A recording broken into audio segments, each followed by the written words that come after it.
Out here, on the playground of Centerton's Lifeway Christian School, Eli looks like any other healthy, rambunctious second grader.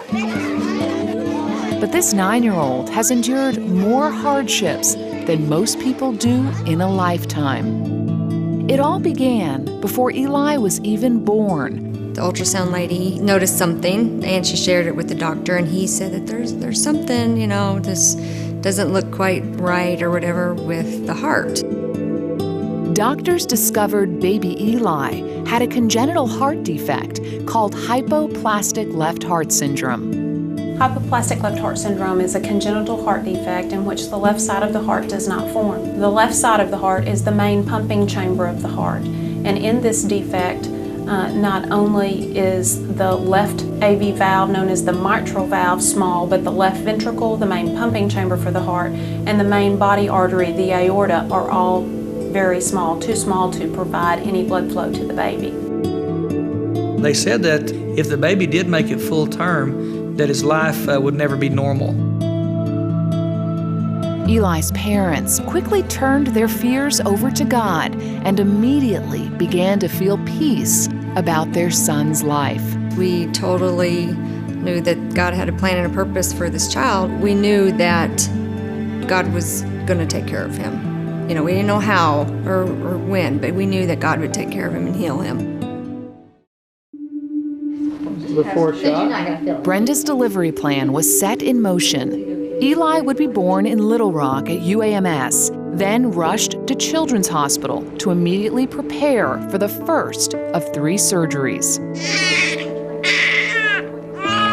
When he was born, they immediately took him out of the room, and that was tough, because I wanted him just to be able to put him on my belly and be able to hold him and kiss him and see him right then, but I didn't even get to see what he looked like. 5 days later, just before Eli's first surgery, Brenda held her baby for the first time. What do you think about that, Mama? I'm happy. Shortly after this precious moment, Eli was whisked into the operating room where surgeons perform the Norwood procedure.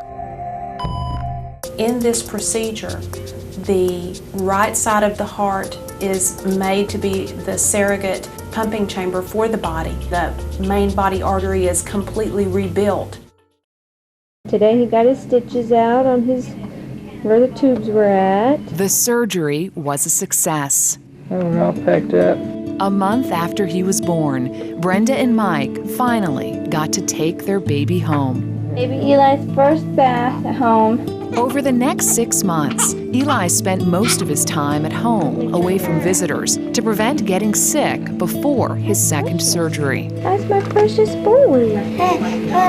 For Brenda and Mike, preparing for the next surgery was a lot harder than the first. We'd gotten to know him. We got to know his little smile and his little face, and he was more real to us. Little person. He was a little man, and so that was tougher to hand him over to the doctors.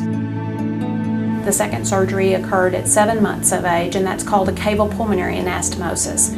Baby Eli faced a challenging recovery. Shortly after the surgery, when the heart normally would begin to wake up, it wouldn't wake up, and so one of the doctors actually came in and met with us and kind of tried to get us ready that he probably would have to be on the list for a heart transplant. Shortly after that, his heart began to wake up and to function.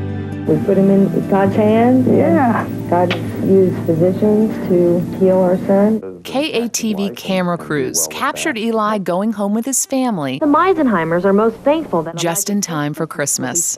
It's just going to be like a normal Christmas, so we're excited about that.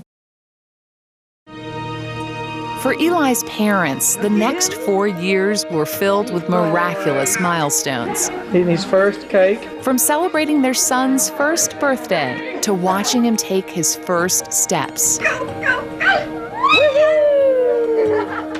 Good boy.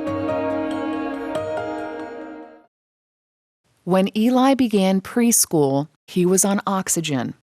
Doctors assured the Meisenheimers that the third surgery would improve his quality of life. They told us that the next surgery should take care of that. He went from having an oxygen level of about 72% to now he runs in the low 90s. It's just awesome to see him living more of a normal life now. Are you ready, Eli? Today, Eli is living an extraordinary life. F-I-G-H-T. He definitely lives life with passion and has huge dreams for the future. He sure does, and he's in pursuit of them. Elephants are really cool to me. He wants to have his own safari someday and live in Africa, and he wants to be a four-wheeler racer. I mean, he doesn't slow down. The outlook for Elijah is so much improved. Whereas before the era of surgical intervention, all these children died. Now, children with hypoplastic left heart syndrome, they are now living into adolescence and even into young adulthood. And that is such an impressive improvement compared to a lesion that 20 or 30 years ago had almost 100% mortality. Look at how far this has come. I mean, Eli would not have survived. Thank God for organizations like the American Heart Association that make it possible that he could have life and have life in abundance too. And we give God the glory for it. And we're very thankful for the American Heart Association. We sure are.